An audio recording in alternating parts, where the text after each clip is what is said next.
Good morning.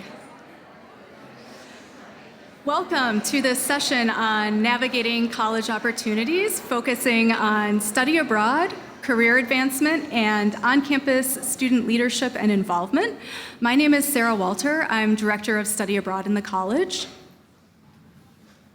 Good morning. My name is Meredith Daw, and I'm the head of career advancement. And good morning. I'm Sarah Cunningham, the director for the Center for Leadership and Involvement. So again, welcome. Thank you so much for joining us. I think I speak on behalf of Meredith and Sarah when I say that even though we're each operating distinct offices with our own suites of programming, we're really pleased to be able to talk to you in partnership because we really do work together as we're helping your students navigate exciting opportunities beyond the on-campus classroom.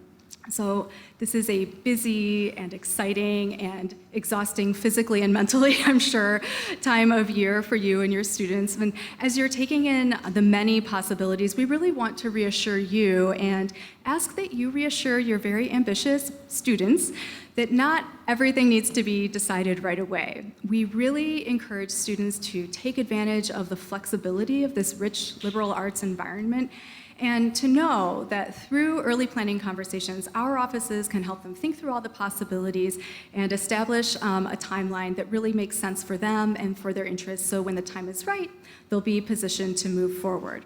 And that's really what we want to talk to you about today. Really the broad planning picture, what students should be thinking about and doing in their first year to familiarize themselves with these opportunities. So we'll talk about resources that are available to students, how they access them, what programs are available to students in their first year, and really how they can work with our offices to plan for this year and beyond. Since there's so much to take in, we have 3 offices here, we can't talk in depth about the nitty-gritty details of all of our programs and services. We will be referring you to our websites at the end, which contain comprehensive program information about each of our offices. And we also want to mention that all of the slides that we'll be displaying will, as well as a recording of this session, will be available on the orientation website, so you'll be able to revisit the information if you like after the session. We also want to mention that during Family Weekend, which is October 14th through the 16th, we will be having those dedicated office-specific information sessions. So if you're able to come back to campus in October, we'll keep our fingers crossed that the weather will be equally beautiful. We would love to see you at those sessions as well. We want to be sure, of course, to answer your questions. So we've passed around some note cards. If you don't have one, we'll be circulating some a bit later in the presentation as well. And if you have a question, feel free to jot it down. My colleague Meredith will be circulating a little bit later in the presentation, so you might just want to raise your hand as you see her walking around. She can pick up the note card, and we'll do our best to address all of the questions. And we'll also be happy if there's something that you feel is really particular to your student and you just want to chat one-on-one. We have business cards, and we can talk to you after as well. So this is an exciting time for you, but it's also a really exciting time for us because we know that with every entering class, it's this new group of bright and ambitious students who are going to bring their own ideas and inquisitive spirits to our program. So we're really looking forward to meeting your students, and thank you so much for joining us. So I will turn it over to Meredith now, who will talk about first year career planning. Thank you, Sarah, and good morning again. Our office, Career Advancement, is located in this building. We're located on the 2nd and 3rd floor. We have our interview room space here when organizations come to campus to interview your students. We do our one-on-one advising appointments here, and we do the majority of our career appointments in this building as well. In fact, the room that you're in, the Cloister Club, is where we hold our job and internship fairs throughout the year. Our office is comprised of roughly 40 professional staff members who work full-time throughout the year to serve students and young alumni. You should know that in addition to serving students throughout their 4 years at the college, we do serve alumni free for life. So at any time your student decides that they want to change career paths or to decide to apply to graduate professional school, we're here to support them in that process. But the key to our success is early engagement with students, and we've built our model on that premise, that engaging with students from the very beginning of the first year will ultimately result in having a job secured at graduation or acceptance to graduate professional school. So how do we do that? We assign all first-year students to a career advisor, and we make those matches based on information that your student supplied in their college application. And we meet with students on Wednesday of orientation. So this Wednesday, your student will be meeting with their career advisor for the very first time. They'll be getting to know each other and also mapping out a plan for their first year. During those meetings, we'll be sharing upcoming information with them about relevant deadlines, how to think about student employment, which our office also oversees, research opportunities, and some basic programs throughout the year. In addition to the one-on-one advising that we provide all first-year students, we also have a number of programs specifically for first-year students, including a Steps to Success program. So in early October, we'll be doing a program over dinner where we help all first-year students transition their high school resume to their college resume. And this is incredibly important because they'll be using their resume to apply for opportunities facilitated through our office, but as other opportunities on campus as well.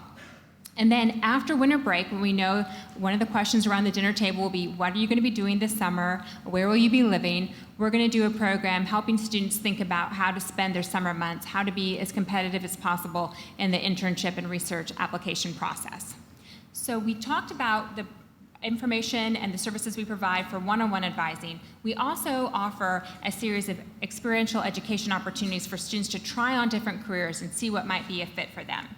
So the first program we offer specifically for first-year students is the Alumni Board of Governors Externship Program, and it's a job shadowing experience for 1 to 5 days. And students can be matched with an alum, an employer, or a parent where they can visit the place of work, learn about how the host spends his or her day, and get to build their resume and professional network. The process is non-competitive, so we will match any student who's interested with an extern host. We primarily do the matches over winter break and spring break when students have time to devote a full day or multiple days to being with their host, but we'll also accommodate any student on a weekday. So if a student's unable to join us during those times and there's a Friday in April that they'd like to do this, we'll make sure that it happens for them. We offer these experiences throughout the world, so not just in Chicago, so students who are home during one of the breaks can participate during their break time. In addition to externships, we run a series of career tracks, and we're the only undergraduate career office in the country that has this program available. Essentially, a career track is where we show students the world of work. We take them to destinations around the globe where we spend several days in a city meeting with employers at their organization and doing receptions at night. And again, it's a real deep dive into a particular industry and in a new city for the students. These opportunities are available during all 4 of our breaks. So in September, before students come back to campus, in December, after students finish finals, on college break day, in February, where students don't have class, and over spring break. We have many, many destinations, including Dubai, Hong Kong, where we focus on financial markets, New York City, London, which is a focus for us in the arts, Seoul. We went to Helsinki to focus on the K-12 education system, DC's around policy, and Sarah's going to share our map of where we go and every year to every other year. So for example, we go down to South America. This December we'll be going to Santiago. As you may know, Santiago is the Silicon Valley of Latin America. In other years, we go to Sao Paulo and Rio de Janeiro.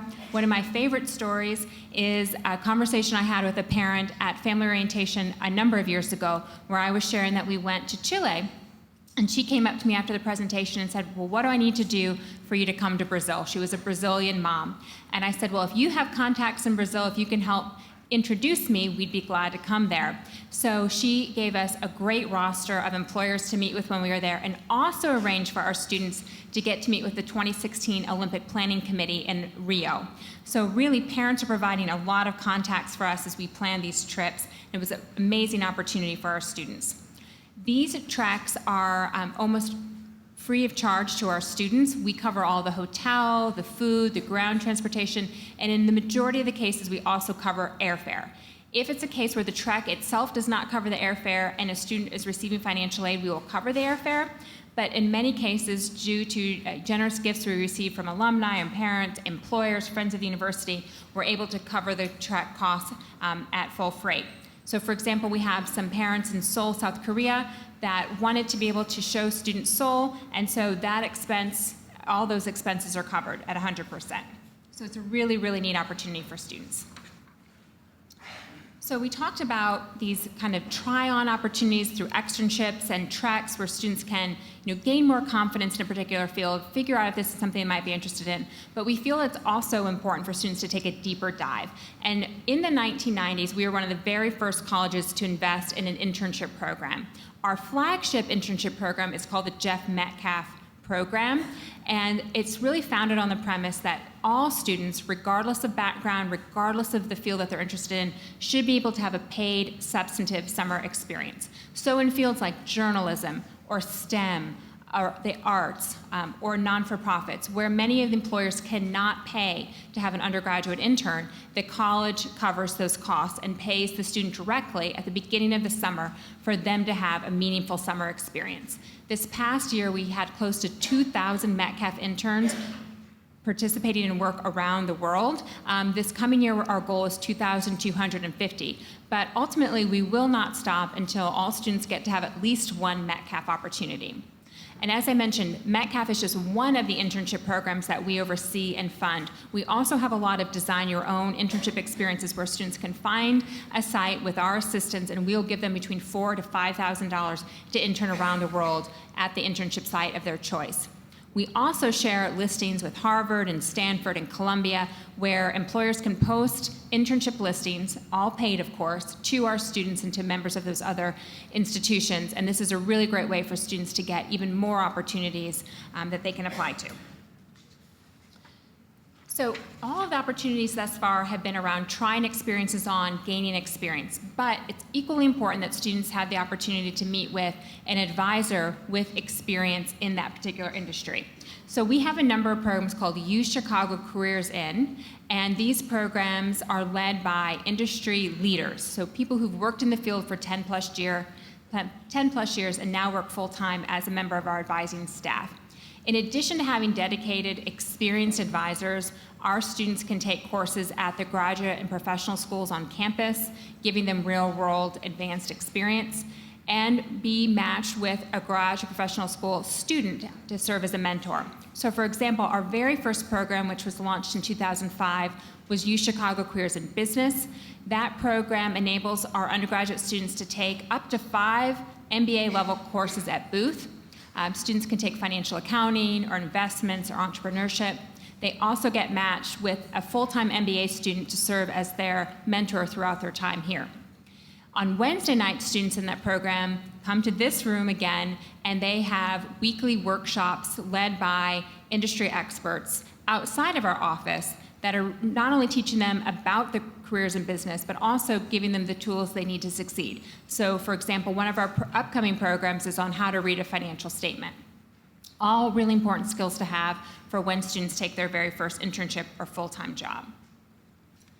So with this advising that's very focused on industry, plus general advising that we provide to all students and all of the experiential education opportunities we make available, we're really proud to say that about 93% of our students year after year have secured either a full-time job or have been accepted to graduate professional school at graduation. So there's so many opportunities for your students to tap into, and we're really excited to work with them over the next 4 years to make the most of their time here. And with that, I'll turn it back over to Sarah. Thank you, Meredith. So again, I'm Sarah Walter. I'm Director of Study Abroad in the college. I've been with the Office of Study Abroad for 9 years now. Before that, I was a graduate student here in the Humanities Division. I completed my master's degree. And I just want to mention that Meredith talked about how her office's career services extend to students as they are alums of the university. And I would like to say that I took advantage of those career advising services after I finished my master's degree and was looking to come back to the university to work. And her team was outstanding and really helpful in helping me to make this connection. So I always feel a lot of gratitude to Meredith and her team. My own study abroad roots extend back a bit further to when I was an undergraduate. I spent a year abroad in France, and I lived with a host family and took courses at the local university. And as a French major, that was a very academically important experience for me, but also just personally transformative. So all this to say, I'm delighted to be here at an institution for which I feel great affection and to work in a field that is of great personal meaning to me. And it's a real pleasure to work with such ambitious students and help them forge their own international paths. So what I want to do today, as I said, I can't go into the details of all of the programs, but if you have specific questions, I'm happy to chat afterward. But I wanted to give you a snapshot of study abroad at the University of Chicago and kind of talk about the different kinds of opportunities that we have. We are really thrilled that so many of our students take advantage of study abroad. About half of undergraduates will study abroad either for a quarter or an academic year during their time here in the college, which is relatively high for an institution of our profile. And we think that one of the reasons that many students seek out these opportunities is that we have a suite of programs that are really a reflection of the reasons that they came to the University of Chicago in the first place. We know that students coming here are coming here intentionally. They've sought out the college for specific reasons. So many of these programs are really an extension of the undergraduate experience here, meaning we're not asking students to take a break from this experience at the University of Chicago to study abroad. We have a suite of faculty-led programs that I will talk about, where faculty are really extending courses that they might teach here on campus to the international location, contextualizing them in situ. And when students participate in these programs, whether it's faculty-led or a direct enrollment exchange program, they stay enrolled at the University of Chicago, which is important because that means that all of the financial aid eligibility that they might have is retained. So the courses, credits, grades, they all appear on the transcript. We really want this to be a seamless process that's transparent to students so they know at the time of an application to a program, they'll know what courses they're taking, how those courses will contribute to their major, to their minor, to general education requirements, and they'll know how much it's going to cost.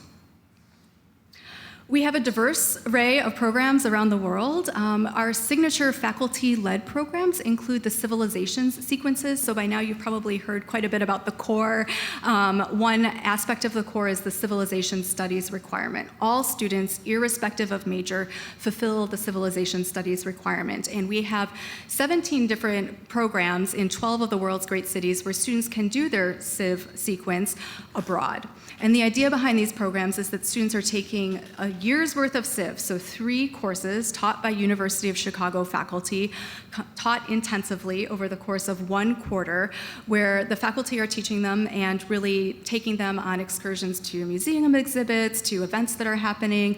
There are overnight excursions in many of the programs. They invite local scholars with whom they have connections, and of course, take advantage of their own research. And the idea behind these programs, really the mission, is to wed this University of Chicago academic experience with direct experience of a culture. So of course, a student coming here could take East Asian civilizations here with our faculty on campus, but we have resources at the center in Beijing. We have faculty who are eager to be teaching in Beijing.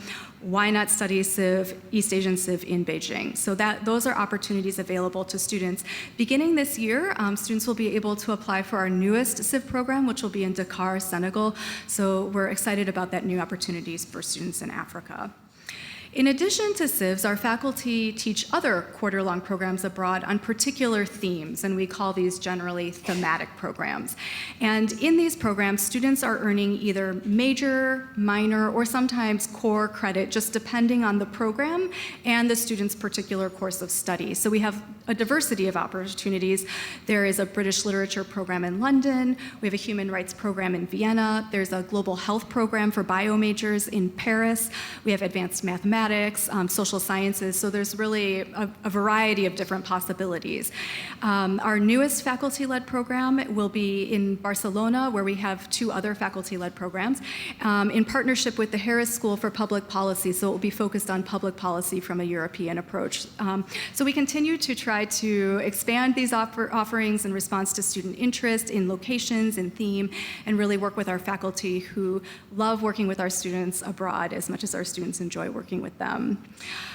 In addition to those faculty-led program opportunities, we have direct enrollment or exchange programs. So students can spend a semester or a full academic year studying abroad at one of our partner institutions. And there is, again, a diversity of different possibilities and many different places. Some of those programs do require language proficiency, but some do not.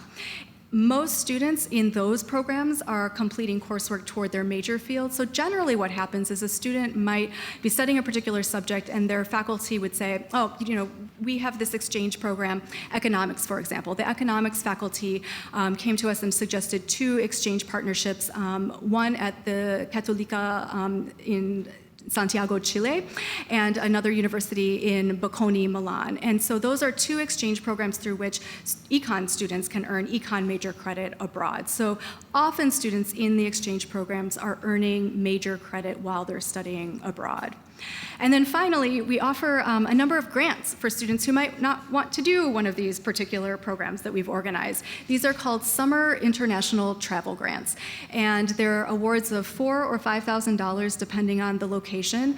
And students put together an application and make the case for either language study or a research abroad during the summer.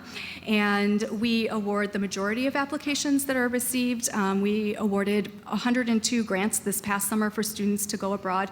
And this can happen as early as summer after the first year up through summer after their 3rd year. So that's another great opportunity for students to go abroad, especially students who might feel like they have lots going on campus and maybe the summer makes more sense in terms of timing.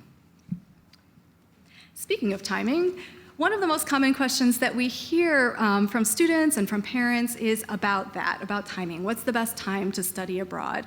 And it's an incredibly logical question, but it's one that can be a little bit tricky to answer in a comprehensive way because we do have a diversity of programs. We have students who are pursuing all different kinds of majors. They're involved in different activities on campus. They have internship opportunities that they're scheduling.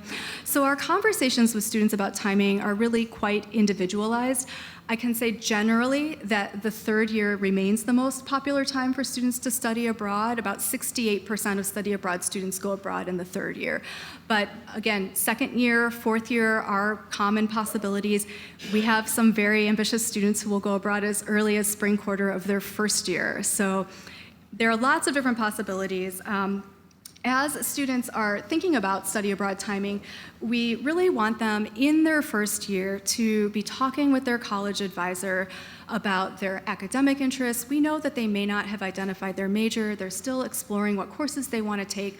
But if they have an interest generally in study abroad, and especially if they have an idea of a location or a couple of types of programs that are of interest, it's good just to put that on their advisor's radar so that when they're making their plan for the next 4 years, which can change, we realize, and that's fine, they can really be mindful about identifying a couple of times when study abroad might make sense. We hope that students will be coming to our information sessions. We have them during this coming orientation week. We'll be emailing your students about information sessions that we'll be having throughout the autumn quarter. They are, of course, welcome to come by our office anytime and talk with us. And it's really helpful if they've had at least one conversation with their advisors, so then they come talk to us and say, here's what we're thinking about in terms of timing, and we can really help pinpoint them toward a location that's of interest and also works with their academic schedule. I will also say that students can do more than one program. An example might be a student doing a Civilizations Abroad program in Rome and then going, as I mentioned, the Bocconi program for an economics study abroad experience thereafter. So there are lots of different possibilities, and students can really mix and match the experiences according to their interests. A couple of other events that we're having, in addition to the information sessions, we have a really lively student fair that's organized by our student advisory committee in January. And that's organized by the students who have done the programs, put together tables. There's a contest for the best table, so they're really creative about bringing in food and photos and music from the place where they studied abroad. And of course, each program has its own flavor, its own personality, so it's nice for students to hear from their peers one-on-one about what their experience was like. So we email students about all of these opportunities and hope that they will come by and connect with us. I think the broad takeaways are that we have a lot of possibilities from as short as a summer or a quarter to as long as an academic year or even beyond. And there's no one-size-fits-all recipe. We really can work with students from humanities majors, the social sciences, pre-med students. They can study abroad and graduate on time, but they should really be thinking about this now in their 1st year. So with that, I will turn things over to Sarah Cunningham to talk about ways that her office is working with students to foster their engagement on campus. Thanks, Sarah. And as I speak, Sarah and Meredith will be collecting questions in a couple of minutes. So if you had questions, put on those note cards. We will attempt to answer those to the best of our ability before we let you out of here. So I'm Sarah Cunningham. I'm with the Center for Leadership and Involvement. We're actually located a couple blocks from here at 5706 South University in the Reynolds Club. And I'm really fortunate. I work with a staff of professionals as well as a team of peer advisors to help your students kind of express and explore and develop their leadership skills outside of the classroom. We understand that students are primarily here to kind of get engaged with their academics. And so once they've figured out their academic course load, they've figured out the best place to study and complete their problem sets, we invite them to really kind of think about what leadership is going to mean for them.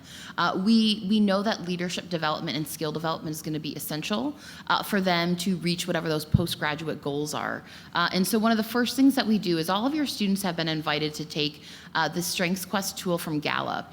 This will be the first year. Now all 4 classes of students in the college will have taken this tool. It's in their freshman portal. So if you're having a conversation and want to pick their brains a little bit, ask them what their top 5 strengths are. And we use this as kind of an opportunity as a shared language and a chance for our students to start to understand how they express what is uniquely special about their leadership style. It's an opportunity to talk about what is unique about them, what they bring to both opportunities in the classroom as well as internship and externship opportunities. As you can imagine, within a extremely bright, diverse, and smart group of incoming students, intellectual curiosity really kind of rises to the top when we look at our themes. We understand that our students who really like to solve problems, they like to solve problems so much that they sometimes create problems just to solve problems again. And they've got an exceptional work ethic, and they are very much trying to figure out how to maximize their time here on campus. And so what we would say is ask your students about their strengths and really ask them to start thinking about what leadership is going to mean for them at the University of Chicago. We kind of start with this primary focus that some core essential leadership skills are really going to be based around organization, development, and management, as well as basic communication skills. So we do a series of workshops throughout the year around the strengths, figuring out how students leverage them, apply them, and be comfortable talking about them. Our Way with Words workshop series is probably most popular with our first-year students. We want them to become comfortable and nimble, talking in a variety of arenas, being able to talk about their research, being able to talk in a one-on-one interview or even at a networking event. And then we've got some more selective programs where students can apply and opt in. So our most popular with our first-year students is our Student Leadership Institute. It's a cohort-based program that meets both winter and spring quarter. They are put into working groups. They're given a task and kind of have to complete a goal. They're interacting with alumni. They're interacting with employers, and we're really trying to kind of walk them through some simulated experiences where they have an opportunity to kind of tap into what leadership means to them and further develop their skills. Leadership also lends an opportunity for our students to kind of think about what drives them and what they're passionate about. We have a 2-day workshop series that's offered each quarter through our Modus Vivendi Society. It's leadership through a social justice lens, as well as a Women in Leadership series that takes place every quarter.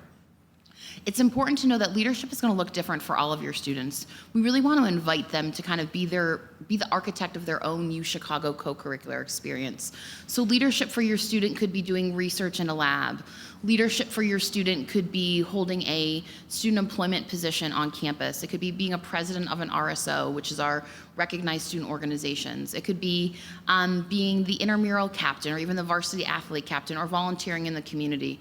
The idea is they're defining what leadership is going to be for them. Their time is so precious, so we want them to engage in the co-curricular opportunities that are going to mean the most to them. So in terms of the co-curricular opportunities, there's some very traditional ones. Is your students were heavily involved in high school and they're probably already thinking about all the clubs and organizations that they want to join here at the University of Chicago. So at the University of Chicago, we have a student organization database called Blueprint. Blueprint.uchicago.edu. They can go ahead and navigate through those opportunities. They can look for keywords to kind of see what sticks out to them. And a week from Friday, actually, there will be an opportunity for them out on the main quad to interact with all of our student organizations and all the student employment opportunities here on campus. So in terms of our student government, the class of 2020, so all of your students will have an opportunity to run for 4 seats to be part of the elected college council that represents the voice of the students to the administration. This Thursday, they will actually get to meet with student government leaders, so your students may be talking about running for student government. The election will actually take place the 3rd week of the quarter. We have a very coveted and high-performing Model United Nations team that hosts 2,800 international high school delegates for 4 days at the Palmer House. It's a very exciting time. I don't sleep while I'm there. We have over 40 sports clubs, 60 groups just focused on community service, both here on the south side as well as into the greater Chicagoland area. Acapella dance, improv, tons of media and publication opportunities. We have cultural and religious student organizations, radio station, television station, and even a solar car team. And you may have that student who says, we don't have what I need, and so I'd like to start my own group. So that opportunity also presents itself during the winter quarter. Again, it's really about students developing those skills to either learning how to navigate through conflict, motivating their peers. A number of our student leaders who hold the treasurer roles talk about it being a CFO of a small organization. So the goal is they're taking opportunities to express, explore, and develop those leadership skills that we know are going to be essential when they're looking at those internship and externship opportunities. So in addition to the kind of core student organization leadership opportunities, there's also some programs that you may hear students talking about. So that fair that I just talked about a week from Friday, they will probably tell you they've signed up with a bunch of list hosts. Student organizations here use social media and listservs to kind of push out their information. In addition to that, there's a ton of cultural and heritage celebrations that come out of our Office of Multicultural Student Affairs. So if students are looking for a one-time opportunity or some socialization out of that opportunity, as well as there is an Emerging Minds project geared towards first and second year students around social justice and dialogue. Students really have enjoyed the opportunity to learn about facilitation and dialogue skills as they then can rise to higher levels of leadership to facilitate for their own peers. There's also an LGBTQ mentoring program out of our Center for Identity and Inclusion. And then for the student who's not really quite sure to commit fully to an opportunity, student government has an uncommon fund where students can apply for one-time funding to bring in a speaker, put on a conference, or in our entrepreneurial spirit of our students, try to break the Guinness Book of World Records for the world's largest churro. So we really invite them to kind of step outside their comfort zone and explore themselves. The other piece to note is if you are a mom or a grandma or aunt or a sister, you probably aren't going to be hearing from your students over Mother's Day weekend. It is scavenger hunt here on campus, commonly referred to as SCAV. The world's largest scavenger hunt. So your students, if they live in housing, will probably engaging with their house teams for 4 days of problem solving, creativity, and teamwork to navigate through a list of usually about 400 items. So if you don't hear from them, they're in good hands, but they are very focused on the clues. So when you think about all these opportunities that you keep hearing about, we really encourage students to get their footing academically and then figure out what's going to make the most sense for them in terms of what that next step is in that co-curricular piece. So we invite them to think about an opportunity co-curricularly that is tied to their major. We invite them to think about something that might put them outside their comfort zone, and then an opportunity to take a deep breath and maybe express and explore themselves in ways that they're not necessarily doing it in the classroom. So maybe it's through an intramural, maybe they've joined an improv group, but I think the key takeaway is no student's co-curricular blueprint is gonna look the same, and so invite them to create it on their own timing. And my staff and our team of peer advisors are always there. You can reach out to us, and we're more than happy to meet with them to kind of figure out how they craft that experience that's gonna fulfill them and reach those goals that they're looking for in that kind of postgraduate piece. So with that being said, if there are any other cards, I will kind of do a lap around the room, and then we will start taking questions.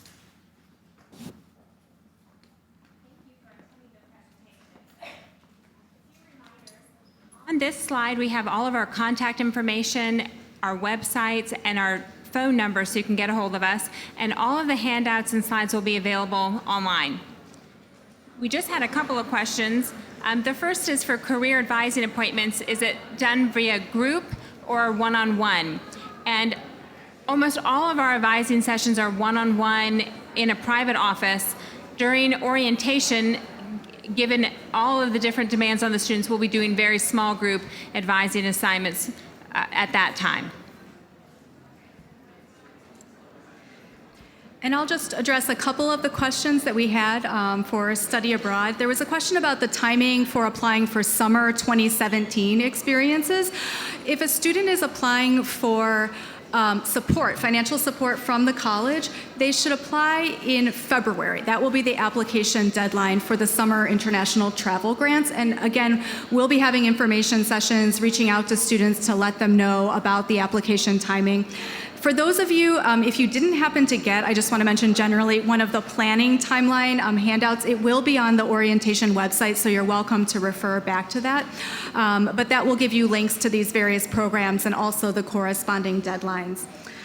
We had a question about the possibility of studying abroad in Israel. I can say we have a Middle Eastern civilizations program in Jerusalem. So that's one way that students can go abroad to Israel through one of our faculty-led programs. We also see students who apply for the summer grants to either study Hebrew, to do a research project abroad. The university has a connection with Ben Gurion University related to the Water Research Initiative, and we see a number of science-minded students who participate in that. So there are indeed opportunities for that particular location. So question, this is a great question. If students generally finish the core during your first 2 years, why is study abroad still common in the third year?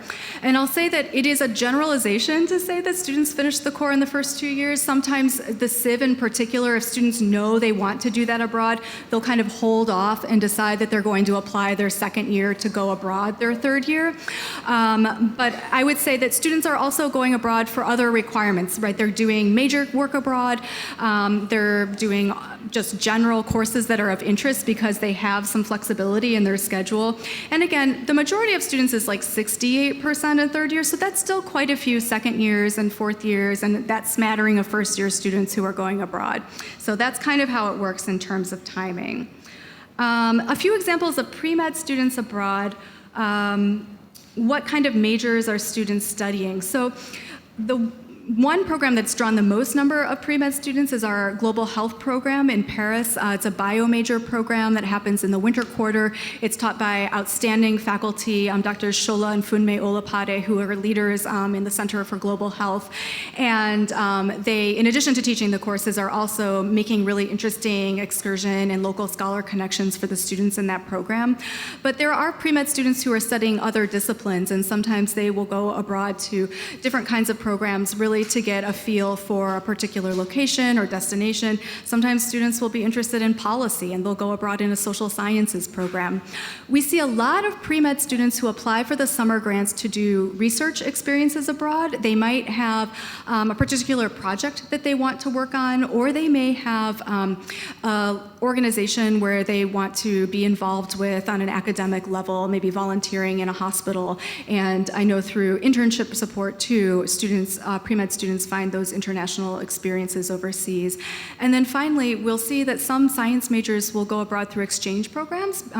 One example, maybe not specific to pre-meds, but it could be, is at the University of Edinburgh. Our chemistry faculty have forged a chemistry-specific exchange there where chemistry students can have a summer experience, which is funded, working in a chemistry lab at the University of Edinburgh, and then they continue on and do an autumn semester's worth of academic coursework there. So there are a number of different opportunities, and for pre-meds, we generally say talk to the Health Professions Advising Office, make sure they're thinking about their course of study, and then what kind of interest they have in terms of international engagement. Sure. So these questions are kind of combined. With so many opportunities, what are the best ways for parents and families to support and encourage the students to take advantage of the programs? And so I think first and foremost, making sure that they are meeting with their academic advisor and their career advisor are the first piece. And then when they're reading the email that's coming out from the specific offices, I think sometimes students see email and think like, I don't need to read that today, but they should. And then I think this kind of first year timeline that we have talked about, and if you didn't grab a copy, it'll go up on the website, and we have a few more. I think in those ongoing conversations, asking them if they've thought about study abroad, or have they thought about looking for on-campus employment, or have they checked out any of the student organizations on campus? Again, so much of this is going to be based off their own pace and what they're interested in, and you know your student better than all of us. But I think the other key piece of this is asking questions. So if they've heard about something at orientation and it hasn't hit their radar screen yet, there's a whole team here that's wanting to help them get the most out of their experience. And I think related to that is, with so much available, how do you help your students not overcommit? And so I think the big thing is figuring out that schedule and what free time they actually have available. So taking some time to kind of wade into the water instead of jumping in feet first probably is the best piece of advice there.